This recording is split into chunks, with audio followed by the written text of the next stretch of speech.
Hi, my name is Lazar Williams. I'm one of the instructional specialists at Howard Elementary School.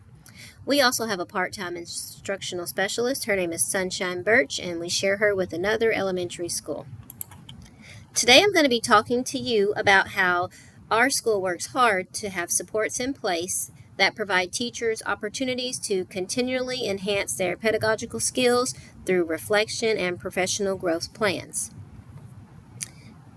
The Department of Education, DESE, has adopted Marzano's Highly Reliability School Framework to support school improvement across our state. This ensures that all stakeholders with our school have a voice in what happens in the schools. We'll go over the survey results now.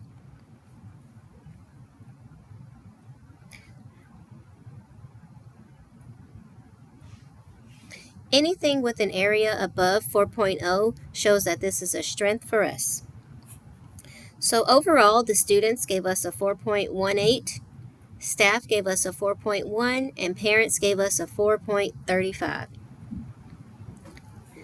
The students felt like the teachers at their school are good. The mean score was 4.12. My teachers have goals to help them become better was 4.2. My teachers at my school take classes to help them become better. Students scored us at a 4.41. Good teachers stay at their school was a 4.2. And if a teacher is having trouble at their school, the leaders can help him or her. Students scored that as a 4.3. When we take a look at the parent survey, parents also scored above 4 in every area. Teachers at their school have growth improvement plans. Teachers are effective. We have new teacher induction programs. The leaders of my school retain effective teachers, and the leaders of my school can provide support for any struggling teachers. The staff survey was also above 4.0 in all areas. We have written statements of our instructional growth plans. We keep track of our progress on those growth goals. We can describe the progress of those goals. School leaders hire effective teacher. School leaders have a system in place to evaluate the hiring process. Our schools have new teacher induction programs. School leaders have a system in place to revise and evaluate the new teacher program. School leaders retain effective teachers. School leaders can provide evaluation results, growth plans, and provide evidence of support for any struggling teachers.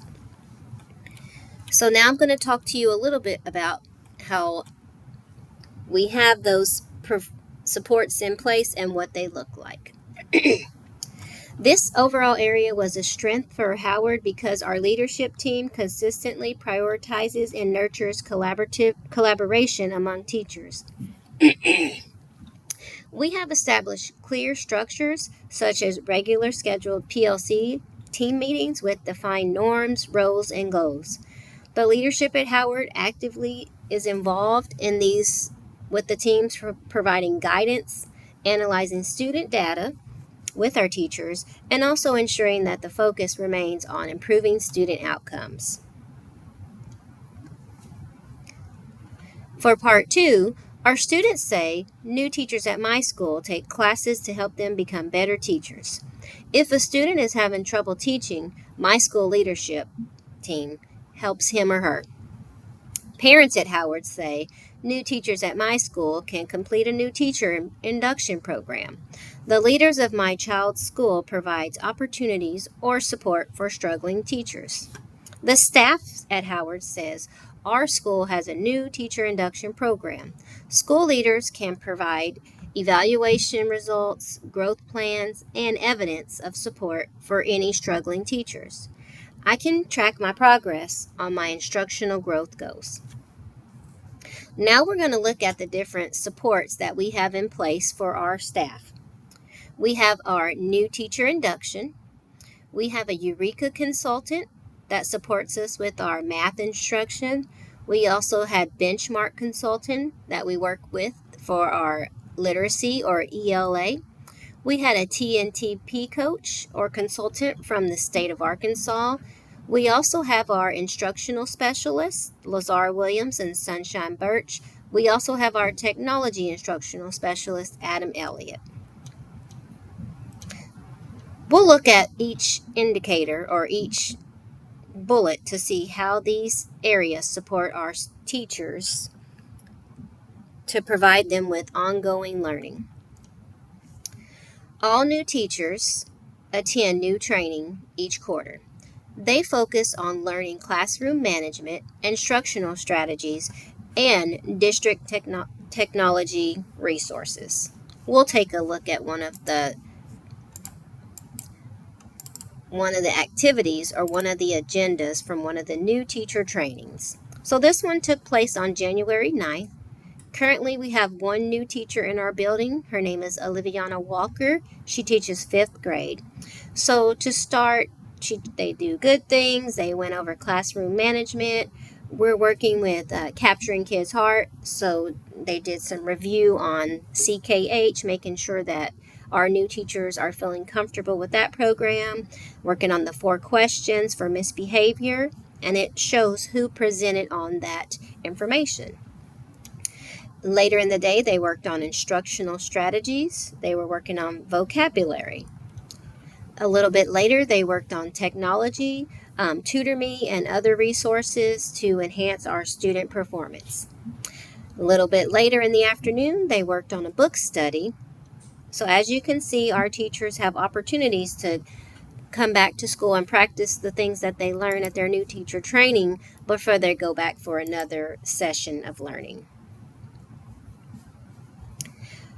Fort Smith Public School has hired consultants from Benchmark to visit with teachers and help them ensure that their program is aligned with state standards. We are going into our 4th or 5th year of using the Benchmark curriculum. We still have new teachers who are learning the material as they come in, so providing them with extra training so that they can become experts in the curriculum is beneficial for our new teachers, as well as teachers who need some continued professional development. We'll take a look at an email from the Benchmark consultant. Cindy May wanted to tell Miss Flake that during our discussion, we reviewed the writing units for each grade level and explored resources in Benchmark that aligned with Atlas. Atlas is our state testing platform. We included finding sources that would fit with prompts as well as looking at our instructional design. We also discussed the possibility of creating prompts within Atlas and having short passages from the phonics and word study books provided from Benchmark, and also using the mentor text that is part of the reading workshop of Benchmark. We had our instructional specialist there that day, and he was very helpful with sharing some ideas on how we could create those assessments using Pear Deck and other platforms. So we just kind of reviewed what we did, and we had Miss May this year for 3 days. It was a continued project from the previous year. So she worked closely with Howard in the school year 24-25, and she continued to work with them the school year 24. She was working with them 23-24, and then she continued that in year 24 through 25. We also have a consultant from Eureka. This is our math curriculum, and they visit with each teacher and help ensure their program aligns with the state standard. The Eureka consultant also shares a lot of information. We looked at some different walkthrough tools that teachers could use to help take their instruction to the next level.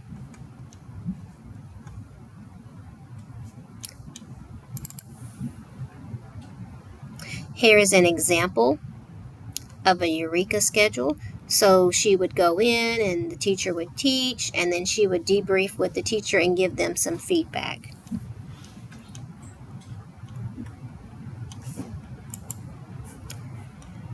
I found the Eureka training very beneficial for our teachers because it gave them new insights on the different components of Eureka. So it really talked about how the fluency would build up on the concept development in later lessons, They talked about different problem types that they could do, different ways that our teachers could work the application problem, whether it was guided practice or if they were going to use the read, write, draw, or if the students need to solve it independently. With our Eureka consultant, we also had a lot of discussion around how the problem set is usually a new content for the students. So, not taking a grade on that problem set, but using those exit tickets to get your data from so that you can just decide what you need to do on the next day with your learning. So, the Eureka consultant was very beneficial for us here at Howard. We also worked closely with the TNTP coach or consultant.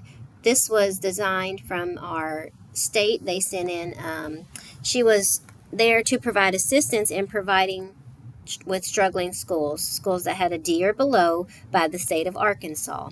The grade level that we received is compiled from numerous things, so it's not only because of students being able to perform, but there are lots of factors that contribute to that grade D. Even though we do have effective teachers in our classroom, sometimes the level grade or the letter grade that we get is not always valid. So now they are changing how those letter grades will be given, and they'll be more based on growth. So as of now, we do show that we had a D, but the state provided us support with Cecilia Gallagher was our TNTP consultant, and she's been in several times throughout the year. I'll show you some activities that we've done with her. We are implementing a new literacy curriculum or phonics curriculum for K2, and she just kind of helped our teachers alongside Miss Birch and I really understand the program and develop some additional skills that the students can do or find some additional tasks to beef up the material. So here is a agenda from our TNTP coach. This is when this third grade benchmark phonics page was that we noticed that there was a lot of, after reflection, our teachers noticed that a lot of our third grade students, because the TNTP coach was here to work with K3 and K2 were only initiated, or they were only the ones to use the U-Fly curriculum, so third grade wasn't aware of this, and so Miss Gallagher kind of put some resources together to help them develop some routines so that they can incorporate benchmark and some of U-Fly, which is a foundational literacy program, to help their students. So she talked about how benchmark phonics and word study is designed around consistent routines. This document, I'll click there, and it kind of just walks us through like a daily lesson plan or what they could do day 1, day 2, day 3. They could use the phonics to build their skills. Day 2, working with the accountable text. 3, working on fluency. So this is just the benchmark routine. We're trying to find ways to incorporate the benchmark and the U-Fly for those struggling learners. So as we wrote down, she wanted us to make sure that we're working to the full depth of the standard across the grade level. Some things to consider was how the learning builds over the course of the week, making sure to give students the opportunities to read and write every day. So we kind of worked through this with her, and we created this, I guess it could be like almost like a curriculum map so that our teachers could use to incorporate U-Fly as well as benchmark. So that was helpful and very empowering for our third grade teachers to see. And it also worked toward enhancing their pedagogical skills. And this is ongoing from the state training. Let's take another look at one of her agenda. Some other things that I've noticed our teachers have improved is just becoming more reflective. They've been starting to use some observation tools like checklist. Our teachers are at different places with their instruction. So the instruction that Miss Gallagher gave was very tailored to each teacher team or each teacher individual. So here's an agenda from her where they collected data with the principal, and then she went to observe a teacher. She kind of coached with another teacher. Yeah, a lot of good information and a lot of good learning came from our work with Mrs. Gallagher. She also brought in some members from the state to observe our kindergarten teachers as well as our second grade teacher.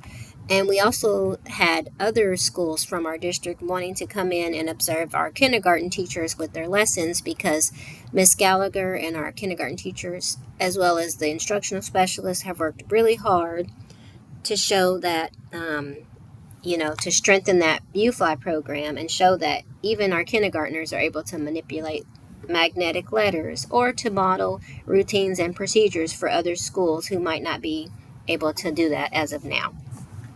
So I think that was really empowering for our teachers through our TNTP work.